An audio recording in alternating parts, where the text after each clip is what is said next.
Hello, everyone, and welcome to another episode of The Future of Sales. I'm your host, Sahil Mansouri, CEO of Bravado. And with me today is a dear friend, an awesome guest, somebody who is very comfortable doing this type of format, Morgan J Ingram. Morgan is the Director of Sales Execution and Evolution at Barrows, and is a dear friend of mine as well. Morgan, good to catch up with you, man. Yes, I'm super excited about this. Sahil, we connected the email, then we connected in person, and our relationship's been growing, and it's just been good to kind of see what he's been doing and to have a relationship here. So we're looking forward to this podcast. There's gonna be a lot of nuggets here. So if you got a notebook, take it out immediately right now. I love it. I love it. I love it. So for those of us, who are familiar with your work, I think we know how awesome you are and what a great reputation you built. Maybe some of us are not familiar. Can you share a little bit about your background and what is the Morgan J Ingram story? Yeah, so the story is still crazy. Sometimes I still don't believe it, but graduated from the University of Georgia, so born and raised in Georgia. And then from there, I stumbled upon an SDR job at Terminus, cold called the VP of Sales now, Director of Sales at the time, Tony Bennett, if you guys are familiar with her. And she was like, yep, come in for an interview. Did it, got hired as an SDR, started creating content on sales development just from a counterpart named Ralph Barcy, who's a peer sales development leader. He kind of pushed me to get to do the sales development content by his blog. And that's where most people know me from, is developing that SDR Chronicle YouTube channel.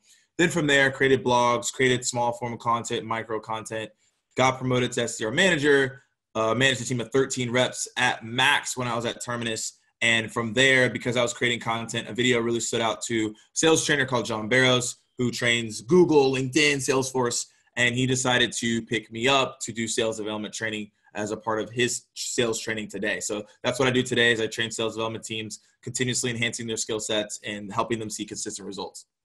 Well, first of all, the part of your story, all of it is fascinating, but the part of your story that I really love is the fact that you aren't just a talking head, right? I mean, there's a lot of people who create content and espouse content, but you were doing it while you were actively an SDR and SDR manager. And I think that sort of authentic, like, I'm in the world doing the job today, and here are my learnings, and here's my experiences, and here's what I see working and not working.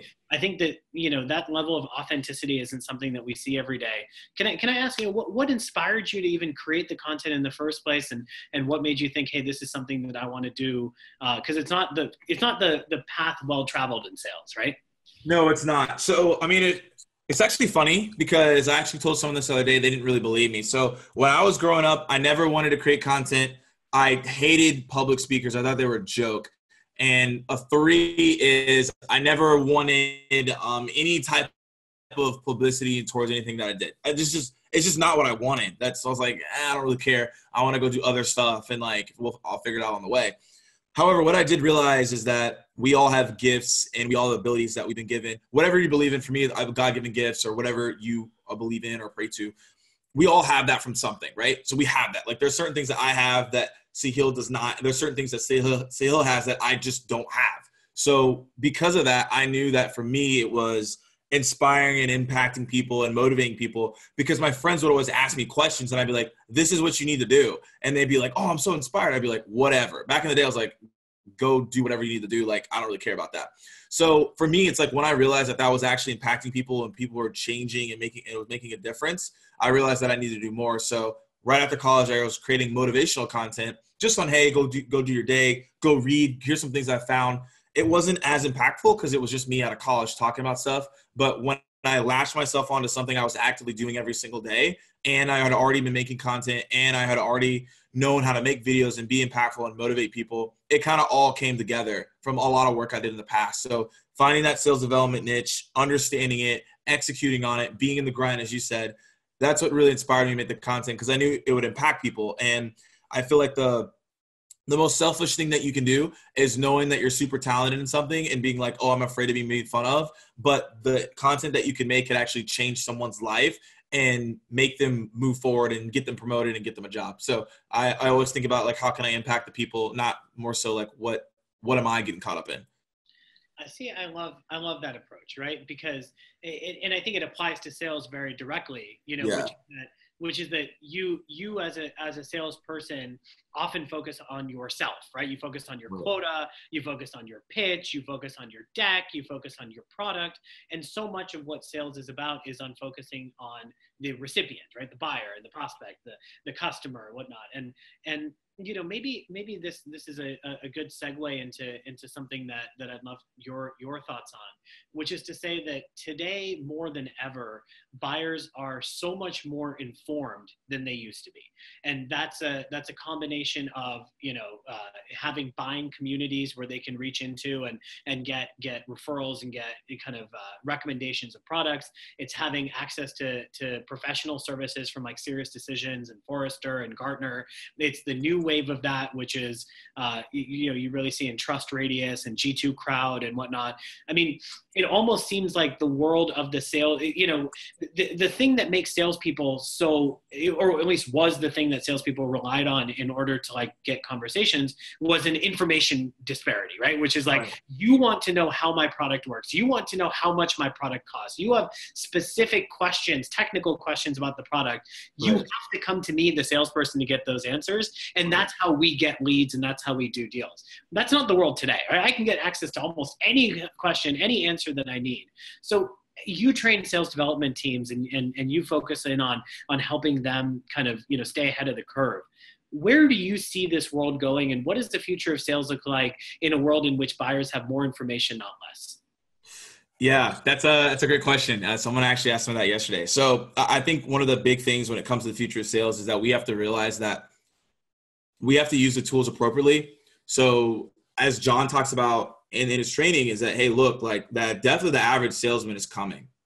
So if you're average, you should be slightly afraid right now because there is so much AI, there's so many tools that are going to come out that are going to completely obliterate you if you're just going through the motions. So now's the time to get out of the motions and to get where you need to be, which is the future. So the future entails a lot of different things. So, but I believe it's now going to be, you're going to become an Iron Man in sales. So if you guys are familiar with Iron Man, Tony Stark is the human. He's super smart, but Tony Stark himself cannot fight off all the villains that he needs to fight off, right? He needs a suit. So that's Iron Man. But Iron Man's not as effective if he doesn't have AI. So that's where Jarvis comes into play.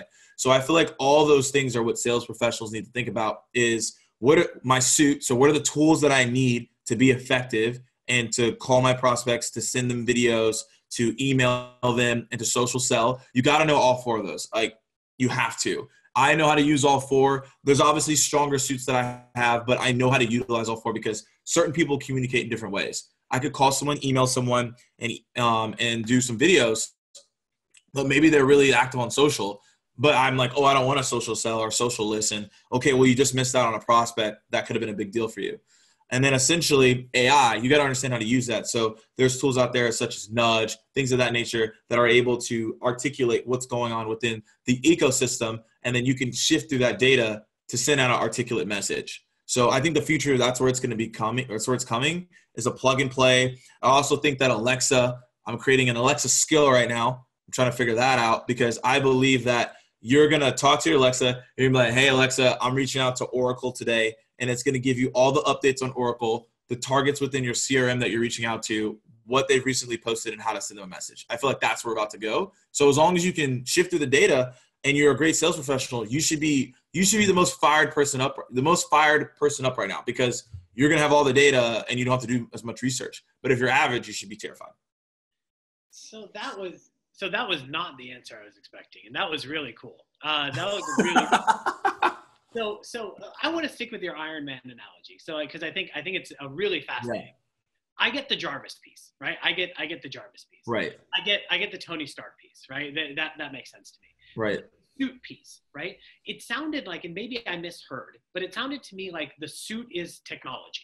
The suit is the tools, whether it's using a sales loft or an outreach, or whether it's using a connect and sell or whatnot. It's becoming more efficient or becoming stronger or whatnot. But back to the question that I initially posed to you, which is, in a world in which buyers don't need more information because they have access to information. Yeah. What is the thing that sales development reps and sales reps in general, or sales teams in general, can provide to a buyer that they can't get from any other source? Why do you need to talk to a salesperson? Because they're human. in the most simple way, right? You go deeper than that, but they're going to give you empathy. They're going to give you humanity. And those are the two things that that any buyer is looking for. They're looking for some type of emotional connection for the most part. Because if you just talk to a robot, you could get the answers, but they're not going to be able to shift through and be a little, maybe more analytical than a human to ask the right questions. Because I feel like an AI can maybe ask the right questions, but will they have the right empathy? Will they have the right emotion and inflection to really get to the point, the pain point that the buyers are looking for? Because I think it's 60-70% by the time they're filling out a film form on the website, they've pretty much gone through the process. So, but what pushes them to that next level is that empathy that the sales rep is showing, the emotion, the humanity, the humor, the connectivity, the deeper asking of questions. I don't think a robot's going to be able to necessarily do that in our lifetime, unless something crazy happens. But I think that's why the rep will still be relevant. And I feel like as long as you understand your industry, you understand your buying personas, you can show empathy, your human connectivity, and you can ask the good questions, I don't see any rep being obsolete. I totally agree with you. Yeah. I could not agree more with you. And obviously I wouldn't have started Bravado if I didn't believe that. And I think, right. that's kind of the concept, is that people buy from people. And I think that for a long time, we had this notion that if we could automate away the information gap, that people would be able to make objective buying decisions without human intervention. But I look at an example like car purchasing, right? So if you think about car purchasing, we've had Car and Driver magazine, we've had YouTube videos of test drives, we've had all of these review sites, we have all of these reports that come out, and people are like, one day car salespeople are going to be obsolete. And let's be honest, if you're going to talk about a sector of sales that is the most caricaturized, it's definitely car salespeople, right? And so there's this world where everybody hates car salespeople, and I'm just going to buy everything off of Amazon and whatnot. But let's be honest. Companies like BP that have raised hundreds of millions of dollars have failed. 90% of Americans buy their car from a car lot, from a car dealer. And it's not because you can't buy the car online, you can. But when you're spending $30, $40, $50, $70,000 on something, I mean, you want that human connection, right? You want the feeling of both being in the car and having test driven it yourself, and the feeling of having talked to an expert and having had that comfort and having built that relationship and knowing that if something breaks down, you can take it back to that guy or that gal, and she or he will help you. And just being able to have that human connection is the reason why people don't buy cars online. And I think the same thing applies to B2B sales, especially mid-market and enterprise products. Like if I'm buying Zoom, I can probably just buy Zoom. If I'm a single license for myself, like there's no switching cost. But if I'm buying a marketing automation product, and if I'm buying Marketo or HubSpot, I mean, that's a big decision for my organization. It's impacting everyone at my company. It's impacting our goals or revenue. And at that point, I need that human connection. So I could not agree more with you, Morgan, that the humanity of the salesperson and the ability for that person to be value additive is so important, more important today than it has ever been. Right. It is. No, I agree with you 100%. And so then let's go to the thing that you're a master at and a specialist on, which is how do you become value additive, right? So what are the practical, tangible steps that you would have somebody take today that maybe they're not doing, or maybe they're kind of half-assedly doing? What would you have them do and prioritize in order to be able to build those authentic relationships and those connections with buyers and prospects? That's a great question. So I think it comes down to asking really great questions. It's something that I've been really obsessed with as of late.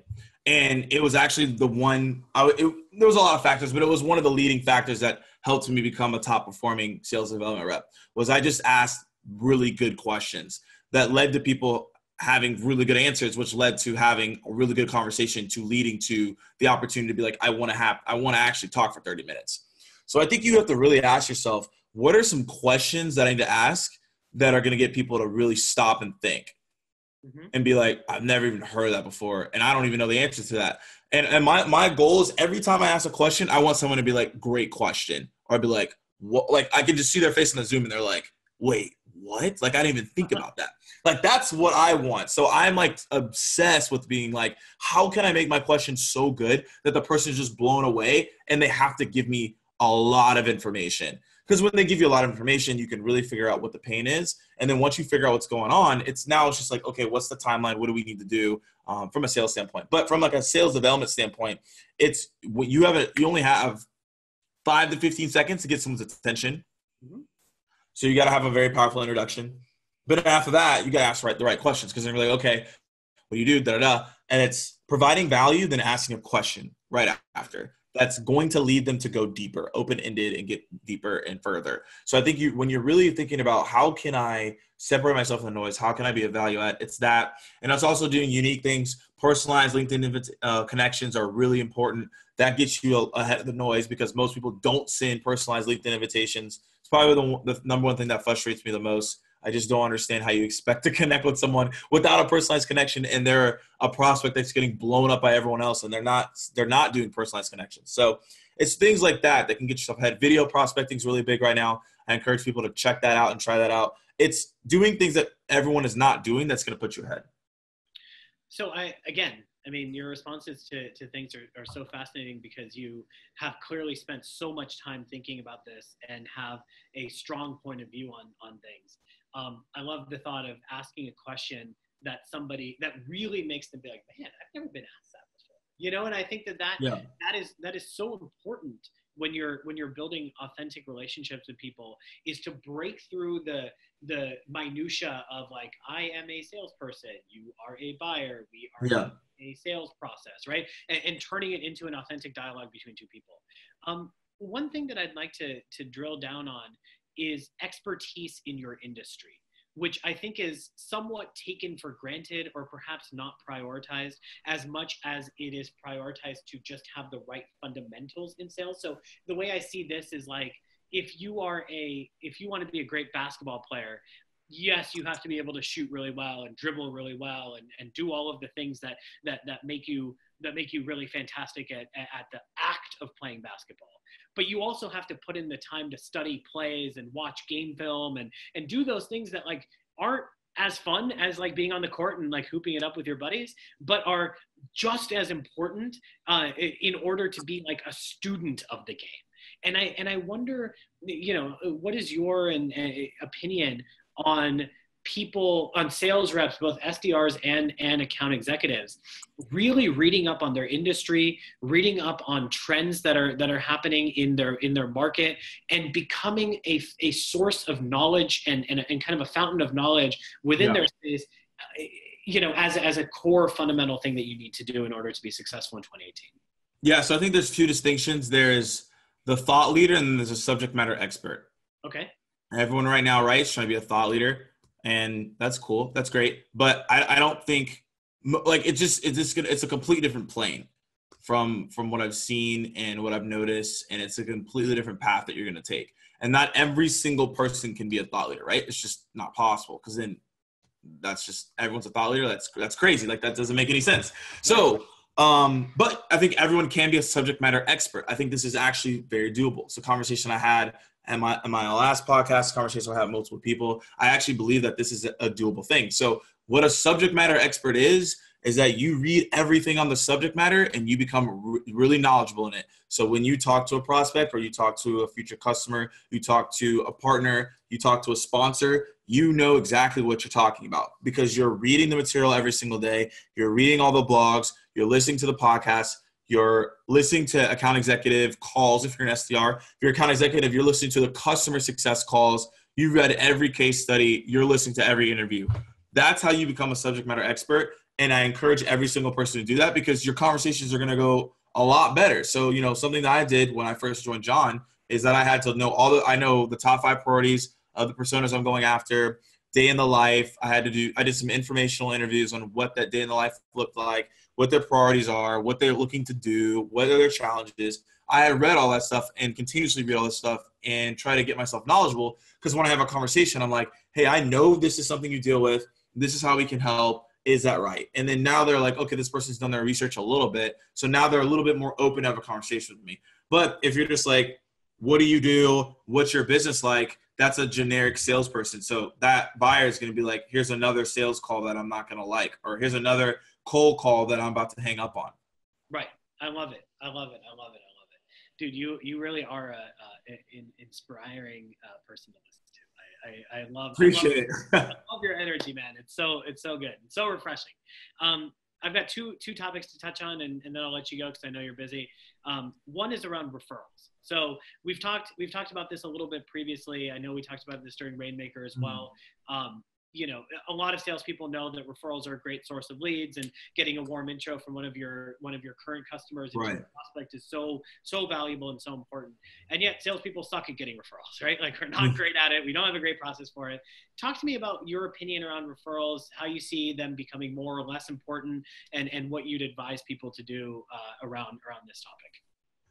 Yeah. So currently in my sales roles, I haven't had as many referrals as maybe as some other people. So I'm not super knowledgeable, well-versed in the subject. However, when I started a business in college, it was mostly referrals. So I was hosting video game tournaments on college campuses. So because of that, it was a lot of word of mouth. And so the referrals is what got us sponsorships and what's got us into venues that we would have not been able to get into otherwise, because people, again, peers trust their peers, not salespeople or owners of companies. They just don't. So what we had to do is we were like, hey, did you enjoy this event? They're like, yes. Okay, what are other 3 events around this area that you feel like could help us? And like, yeah, I'll message the owner. And so people would be coming to us and be like, hey, I talked to Sam, and Sam told me that you did a great job at hosting this event. Like, we want to bring you in. So I know that the power of referrals work because I did it when I was 21 years old, running a company, and owners that are twice my age were willing to bring us in to host video game tournaments. So if that can happen, I'm pretty sure it can happen in your sales career the same way. It's something that, as I'm actively growing in my role, that I'm getting more used to asking for the referral. And I know that in the long run, it will help me, but I don't have as much experience within this realm today to tell you that. From a sales development perspective, it's obviously a lot harder because you're handing off the opportunity. And if it doesn't go well, then you don't really have a referral. Best case scenario that I would tell people is, hey, you know, sometimes if you had a really great conversation with someone and they ended up closing, or you met someone in a networking event, or met someone at a conference and they're really cool and they're willing to refer you, like, use that, because sometimes you may have a good conversation with someone who's in, let's say you're targeting marketing. You got a really good conversation with someone in sales and they're like, yes, like I'll connect with the marketing person. Just use them as a reference to get into people. And then this isn't really referrals, but this is something that I use on the phone. So I have a conversation with someone, maybe they're the VP of the CMO, and they're like, hey, I don't even deal with this at all, but Sally is the person you need to talk to. I'd be like, hey, you know, is it okay if I tell them that you told me to reach out? And they're like, yep. So I would normally either call them or CC in the email and say your colleague, you know, suggested that we connect. So that's another, like, it's not really a referral, but it's just a way to get in front of someone if you're having a hard time getting into account. But those are kind of like my findings from a referral standpoint. Yeah, no, I love it. I mean, look, I think that your experience in running your own business and growing it is very similar to the experience of doing sales, right? Because at the end of the day, you manage a book, you have your territory, you have your things you need to get into. And I love what you said, which is that peers trust peers, they don't trust salespeople. And I think that's true. And I think that we here at Bravado are trying to provide a way to change that, but it's not going to change overnight. And I think that until we hit a world in which salespeople being trusted isn't like an oxymoron, then we're reliant on word of mouth and referrals in order to open some doors and help build a bridge of trust between us and the buyer. And I think that's a really important point. So I appreciate you sharing your wisdom there. The last thing I wanted to touch on is actually an old topic for us. So you and I got a chance to meet when we were at Rainmaker at the Sales Loft conference, and we hosted. I was later told by some of the people over at Sales Loft that it was one of the highest rated, if not the highest rated, breakout session that they had of the entire conference, which was around D&I in sales, and diversity in sales is also somewhat of an oxymoron. The vast majority of sales teams are predominantly tall white men, and I think that that is a reflection of a bygone era, which is not reflective of where the world is going to be. And you talk a lot about what used to be and what has to be and what will be. Can you share a little bit about your experience as a minority in sales, and why there aren't more of them, and should there be more of them, and how can people get in, and just your general thoughts? Because you have such a great opinion on this, and I'd love everyone to hear it. Yeah, so I had this conversation last week at actually ASIP, because someone asked me the same question, like, what are your thoughts on this? We kind of like got really deep with it, and he like really enjoyed the insight. He's a great guy. And my thoughts, I like to keep this super simple because I think people overcomplicate this. So my favorite subject growing up was history. If I could go back to college and you said choose a major to major in, it would have been history, because history repeats itself and history tells you exactly what you need to do. And you can't like dispute it. You can't be like, oh, that didn't really happen. It's like, no, that's history. It happened. So if you go look back at history, every single time this happened in every single country, in every single realm, in every single war, it happened. So first off, like people, the white males, right? White males normally have the dominance on what's going on for the most part, right? So they find it, whatever. And then normally there's a discrepancy between white males. So normally it's Italians, or let's say it's, Europe, like they're from the UK, London, Ireland. They have like their little fight and like their mini thing. And then they're like, okay, we're all cool. And then the next people up are the women. They're like, wait, hold up. So like, we don't have our rights. Like, what's going on? So then they try to fight for it, right? And they're like, we want to get in. We feel like that's going on. So like right now in tech, like that's what's happening. Like women panel, women everything, women conferences, women organizations. They're everywhere right now, right? And so the next thing that happens is minorities. They're like, wait, okay, women are good now, but we're not good as minorities. So that could be Middle Eastern, that could be blacks, that could be Asians. It could be across the board. So those are the main ones. Hispanics. So the reason that happens is because that's how history always plays out. And, the civil rights movement, the women's rights, they got the voting first, then the minorities got it, then they got our slavery. It's all these things is history. It happens every single time, whether we like it or not. So in tech, it's happening right now. So women right now, they're way more vocal than ever before, because in the next 3 years, there will be more women in sales. There will be more women leaders, because there will be more voices who are more active on this. And the conversation will be, they'll feel like they're good 3 to 5 years. But the thing is, minorities, there is no minority conference for the most part. There's not a lot of minority panels, and there's not even a lot of diversity panels. And the reason that is because history hasn't really caught up yet. But the fact that we're talking about this now is good, because we got to get ahead of that, because we don't want history to repeat itself. We want to get ahead of that. And I believe the reason that's happening is because no one is seeing anyone else like them doing their thing. So like there's not a lot of African Americans in the tech space like being very vocal as much as me, for the most part, right? And there are some other people, like my man Kevin Dorsey, like he's out there, right? So like obviously he's good. Keenan's out there, right? Minority. But the thing is, like, there's not that many. So it's like it doesn't make people to be like, oh, I can do that. So obviously that's the main reason why I create content, is because I want people to realize like you can do this. And it's very possible. You just got to go out there and get it, and you got to stop complaining. And I think the more people that we see like that, the more that's going to elevate people, because just by osmosis, if someone doesn't see someone like them, most people are going to deteriorate, because it all goes back to our childhood. The people that we hang out with are the people we want to associate ourselves with. Our childhood is the making of who we are today. So for me, I hung out with all sorts of races when I grew up. Went to a private school. My parents took me to church. I was around a ton of people. We were very including of people. So like, that's how I am. I don't really look at race at all. But some people, that's how they grew up. Like they may have had racist parents. They may have grew up in an environment where there was only white people. They may have grown up in an environment where there's only black people. So they're like, I don't want to deal with white people. Or like, I only hung up with Asian people. So that's the only people I want to hang out with.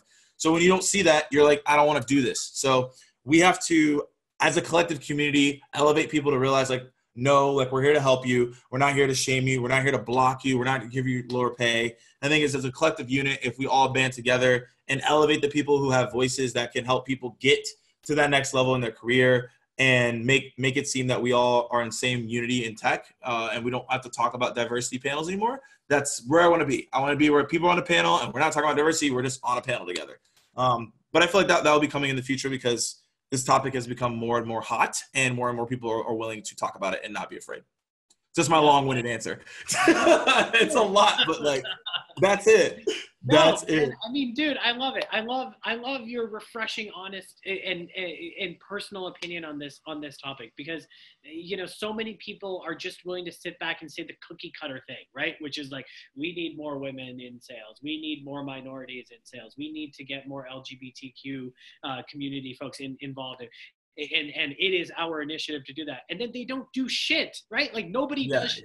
And so I think that we are in a time, in an era in which, yes, I believe that what has happened since Susan Fowler wrote that blog post at Uber a year and 2 months ago has been this great awakening of like, enough is enough, and the time's up thing. And we see it, I actually joined a movement called Founders for Change, which is part of a larger group called All Raise, which is a group of female VCs who are standing up and saying, look, only like 5% of partners at VCs are females. And there was Aileen Lee, who's the founder of Cowboy Ventures, who came out and said, 50% of engineering grads at MIT are women, right? So fuck your pipeline problem or whatever. Right. Like the people are out there. We just need to do a better job of creating role models and creating voices. And I think that what I love about what you said is that if you see one person who looks like you standing up there and doing it, it will inspire you to believe that you too can do it. And I think, I was lucky enough to work on the Obama campaign in DC from 06 to 08. I got a chance to see how he inspired an entire generation to think, hey, the presidency isn't just reserved for a bunch of old, rich white men. We basically gone like Bush, Clinton, Bush, it was this like very, it was like we were back in like the old king days of like the Tudors and the whatever, and like, like straight throwback. Right. And now all of a sudden here comes this guy who's just like not like that. And it was amazing and refreshing. And now we have Trump. And so I guess maybe we go and we come, but I hear you very loud and clear on there needs to be more role models. We need to be better about being inclusive. We need to focus on diversity. And I think that any organization, whether it's a sales organization or in tech or just generally, that doesn't have an initiative and a focus around hiring more women, hiring more minorities, and hiring people that are not just like them today, is an organization that's going to look back and find themselves losing the talent war and losing on missing out on revenue targets and not being able to connect with buyers. Because you're right, the world is becoming more and more inclusive. The world is becoming more and more diverse, and either you keep up or you get left behind. Yep, every single time. Every single time. Morgan, it has been such a pleasure having you here. You're a rock star and a dear friend, and I really enjoyed the conversation. I told you this before we started, and I'll repeat it again.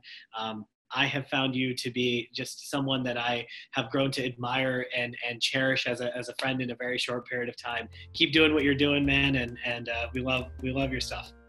I appreciate the kind remarks, man. Hopefully to see you soon, and thank you so much for having on the podcast.